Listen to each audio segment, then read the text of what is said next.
აჭარის ჯანდაცვის სამინისტრომ რამდენიმე დღის წინ წლიური ანგარიში წარადგინა მომხსენებლებმა გარდა უწყების მიერ განხორციელებული პროექტებისა ყურადღება სხვადასხვა სამედიცინო დაწესებულებებთან ფინანსურ ურთიერთობებზეც გაამახვილეს. პროგრამების მართვისა და მონიტორინგის სამსახურის დასკვნის თანახმად საავადმყოფოებს სამინისტროს და რიგ შემთხვევაში ფიზიკური პირების წინაშე ფინანსური დავალიანება გააჩნიათ.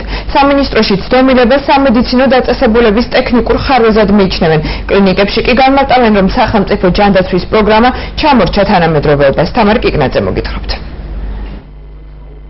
სამედიცინო დაწესებულებები პაციენტებს მომსახურებისათვის ზედმეტ თანხას ახდევინებენ.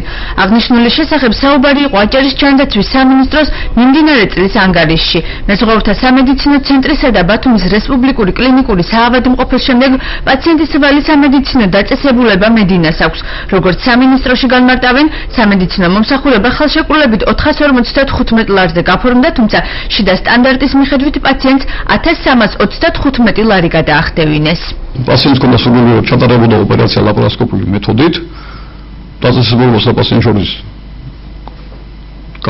გაფორმდა შეთანხმება, მაგრამ გამომდინარე იქიდან, რომ სამინისტროს ბიუჯეტური პროგრამის ფარგლებში განსაზღვრულია ტარიფი და დაწესებულებას აღებულია ვალდებულება, რომ სამინისტროს განსაზღვრულ ტარიფში გაუწიოს მომსახურება, მას აღნიშნული მომსახურება უნდა ჩატარებულიყო 450 ლარში. თემაზე აჭარის ჯანდაცვის მინისტრის მოადგილე მლევან გორგილაძემ გუშინ ტელეარხი 25-ის თოქ-შოუ დიალოგში ისაუბრა.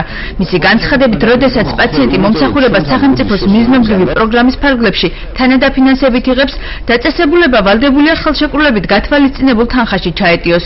მიუხედავად იმისა, მკურნალობის რომელ მეთოდს გამოიყენებს. ჩვენთან მოდის შესრულების ანგარიში, ჩვენ ვუხდით იმას შესრულების ანგარიშის მიხედვით. მე მონიტორინგის დროს თუ აღმოჩნდება, რომ მათ მიერ საკუთარ წარმოდგენილი ანგარიშები არ შეესაბამება ფაქტიურ დანახარჯებს, აი იმ თანხებს მე ვიღებთ. სამინისტროს ვეცნობით მსგავსი შემთხვევები ხშირია. არის თუ არა ეს ქმედება გამიზნული მეტი მოგებისათვის, თუ ფაქტები უნებლიე შეცდომებია.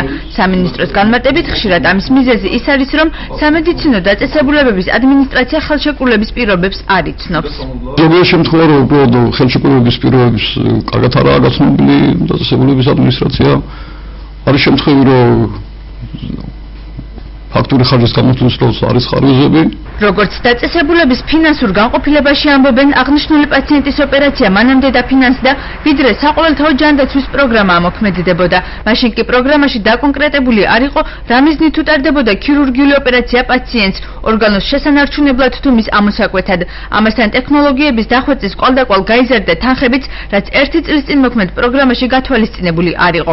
მედინაში პირად საუბარში აღნიშნეს, რომ თანხის დაბრუნებას აპირებენ, მიუხედავად იმისა, რომ გადასახდელი თანხის შესახებ პაციენტი წინასწარ იყო ინფორმირებული.